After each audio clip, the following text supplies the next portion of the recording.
No, as we speak. Okay, wow. We almost caught a conversation that you shouldn't have. As of March 31, Jamaicans will receive electronic passports for travel. Here is more information on the change. We've got Andrew Winter, CEO of the Passport, Immigration and Citizenship Agency, we call them PICA, and Amy Johnson-Lynch, Senior Director of Projects and Enterprise Risk Management at PICA. Ladies, gentlemen, good morning. Morning to you Good both. morning. Welcome Good to see you this morning. So let me start with you, Sir Winter. This is a move towards aligning us with best practices, global trends. What is this about? Yes, this is certainly about bringing our passport system in line with what is happening in the world today. Approximately 160-something countries have gone to e-passports, and 11 of the 15 CARICOM states, we are number 12, who have gone out to e-passport. The e-passport is a passport with a chip, and as such, your identity is also now stored on the chip, and that makes it a far more robust document and has a lot more security features. And many countries are going that way because identity theft and lost and stolen travel documents have increased over the years. So we have had to find new ways of protecting our passports and our travel documents for persons. And that happens in Jamaica, that people are kind of scamming people's passport and stuff. That happens out here. Well, it's not that's so my much. word. That's my word. Right, so that's correct. Okay. It's not so much scamming people's passports, but we have had few cases of identity theft. However, those cases have been reduced dramatically because of the different security protocols and infrastructure that we have implemented in PICA. So the e-passport is just one more added layer of security that will impede or make it far more difficult for anyone to steal your identity. It is still a physical passport. It is still Yes. a physical Because passport. I was teasing and said, choose an e-passport if I last my phone, I last my passport. Well, it will get there one day, Neville, but we don't quite reach there. Yeah, so as it's still yet. a physical passport. It's still a physical passport. Do the people know where this chip is and stuff if somebody, or is this something that nobody can figure out what's going on? Well, the chip is really stored in two ways. It's either in the cover of the book, or in some passports, it's in a polycarbonate page. The data page is made of a polycarbonate substance where the chip is embedded. But exactly where the chip is, you won't know. Interesting. Okay. So if we have our passports already, Amy, we're holding on to those, or do we reapply? What do you want us to do now that this new one is up? Well, Oh, as will long as your passport is valid, it is still valid for use. So you are not mandated to change your passport. So But can I change it if I want to change it? If you wish to change it, you can. However, our policies remain the same. So right now, you're able to renew your passport, change your passport, once you have a minimum of 1 year validity left in it.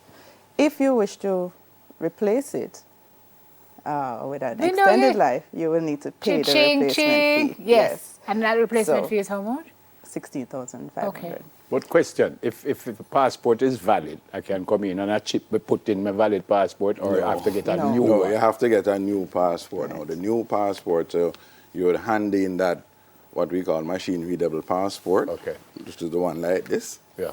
right? And when you hand this back in upon your application for your replacement or renewal of your passport, then you will get the new passport, which has the chip inside of it. Okay. So, Winter, why you bring so much passport with you? Well, I was kind of wanting to show you the evolution. And All right, this is go a ahead. passport Use from- this camera here. This is Yes.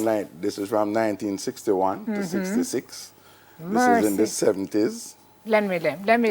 I'll be Vanna White, and you can Right. talk. So this And is it- 60. How much? One was from 1961 to 1966. Nefrel, you have this one. and And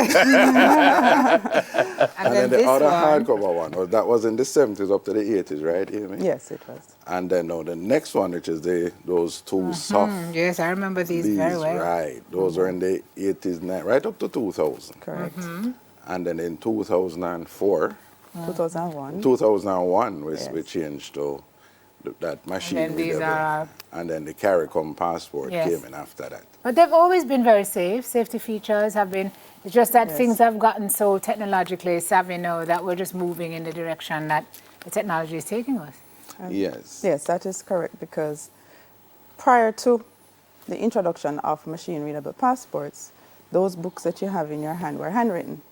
So you can imagine, and if you remember Neville, Mercy. It's one that take a set Neville, if for you me. remember. It's one that take a set for me this I've read about it, but I don't remember it. I wasn't there. Simone wouldn't remember. Nevertheless, they were handwritten. So, as you can imagine, they were much easier to tamper with.